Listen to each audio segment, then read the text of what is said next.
Welcome, friends. This is Harshad Parekh inviting you to listen to some of my short writings on philosophy, religion, psychology, spirituality, education, Krishnamurti, and nature. I hope you have a good listening. This is audio number 64, article 397. It is about a culture class.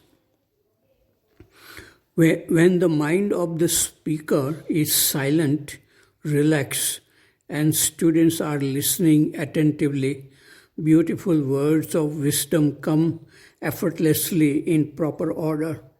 This happened in my culture class with students of Standard 11. I knew nothing about the students, and so my mind was fresh to look at them. So we talked about how we look at nature and human beings in our daily life activities. I spoke about the beauty of Rishivali, the daily routine of unnecessary chattering, preventing us from feeling the sacredness of this land. I still remember the first day I arrived in Rishivali 40 years ago. From the school vehicle, I saw Krishnamurti going for his evening walk. When the school vehicle dropped me at the school guest house, the valley was flooded with golden light. I felt that this valley would be my home, and I still feel this way, though I do not live here throughout the year. We talked about the immeasurable treasure buried within us. Mirabai had found it. She said in her poem, "This treasure cannot be stolen by thieves, and it increases day by day." We talked about learning various academic subjects through our mind and learning about the mind itself. Why do we feel bored and tired? From where do fear and anger come?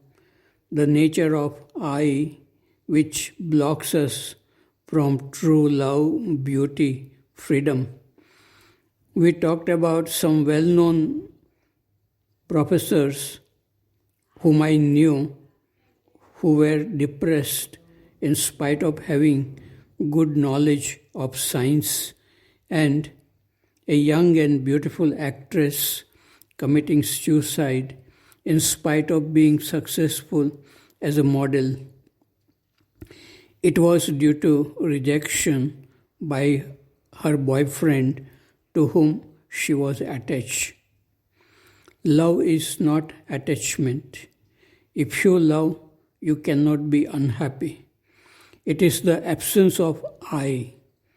Romeo and Juliet did not love. They were attached to each other, and that was the cause of their suicide. If you truly love, it spreads in all directions by itself. In the last 10 minutes, I showed them 2 video songs expressing happiness, love, and freedom. Students wanted to see more songs, but the time was up and they had to attend the next class. They left the room reluctantly. Article number 398. It is about intelligence. I think or imagine that I am an intelligent, good, loving person. Then someone tells me that I am really a stupid, insensitive man. If I get hurt by his comment and start arguing with that person and tell him that he is really stupid, and in this kind of dialogue or argument, we start pulling down each other, it seems that we both are stupid and insensitive. If I were really intelligent and good person, I would listen to his comment and tell him that he is not correct. There is no need to feel hurt. Feeling hurt means that I am punishing myself. It means that I have given the key to my unhappiness to someone else. That person may use this key to disturb me again and again. And if that person praises me and I feel happy, that also means I have given the key to my happiness to someone else. This too is lack of intelligence on my part. When happiness comes from within me out of clarity and awareness, then that is intelligence. A man started abusing Buddha. Buddha listened quietly. Then the Buddha asked that man, "You are giving me a present. If I do not accept it, where does it go?" Naturally, it goes back to that man. Article number 399, it is about freedom. Our body is made from matter in which life flows. From the life, the mind originates. When the feeling of I originates in the mind, life becomes narrow, dull, and full of problems. The mind without I is free, beautiful, vast, without a boundary, and in harmony with nature and human beings. Article number 400, it is about listening. I had an opportunity to meet students of class 10B yesterday afternoon and talk with them about the beauty of living in the present moment, the art of looking and listening without past images, the richness of living with love and beauty, and about Buddha's clear insight into the nature of suffering and freedom. Students listened quietly, but they looked a bit tired in the last period of the day and after writing a test on biology. It is not easy to listen when the body and mind are tired. Article number 401, it is about awareness. Sometimes people say, I am aware of what is happening in the world, and I am also aware of what is happening within my own mind, but there is no freedom from anxieties, conflicts, fear, anger, etc. Krishnamurti says that in the light of awareness, all problems are dissolved. Is he right?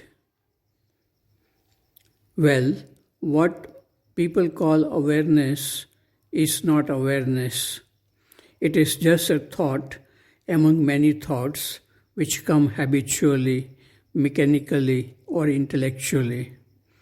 Awareness is buried under many layers of thoughts and conditionings about which we do not know. When a person becomes very curious and passionate to watch the beginning of a thought, he may feel that nothing comes in the mind. The mind becomes silent, peaceful, and yet awake. In this state of pure awareness, a person observes everything with freshness. Everything appears as new, strangely beautiful. Some people may have flashes of such awareness. A flower, a cloud, or a star may appear strangely beautiful for a second or two. To sustain such awareness for longer time and to live every day with such awareness, one has to be passionate and need consistent curiosity and honesty to observe what is. Very few people are really interested in such awareness. Most people get frightened if their mind becomes silent. They keep themselves occupied with some activity to escape from their own self. In modern world, people escape through mobile phones, internet, TV. As long as we escape from our own self, loneliness and boredom remain. Article number 402. It is about burden of knowledge. After I retired from teaching in 2007, I do not have much contact with students on regular basis, but it is always a pleasure to see them even if I do not know them. They may not know that their innocent smile and enthusiasm for learning makes somebody happy. They may not know their own beauty as flowers do not know. Yesterday, I saw a little girl of class 4 asking teachers a question about a bird she had seen. It had a black head and an orange back. She wanted to know the name of that bird. She had seen it for the first time and she was excited about it. I wondered if she would be able to maintain such innocence and enthusiasm for learning when she came to senior school. They have to learn too much these days. In the junior school, classes 4, 5, and 6 assembly this morning, a boy of class 6 was asking questions to students and teachers whether they knew the meaning of words like laser and DNA and who was the father of quantum mechanics. Is it really necessary to know this at junior school level? Or these students become too mature at a younger age these days?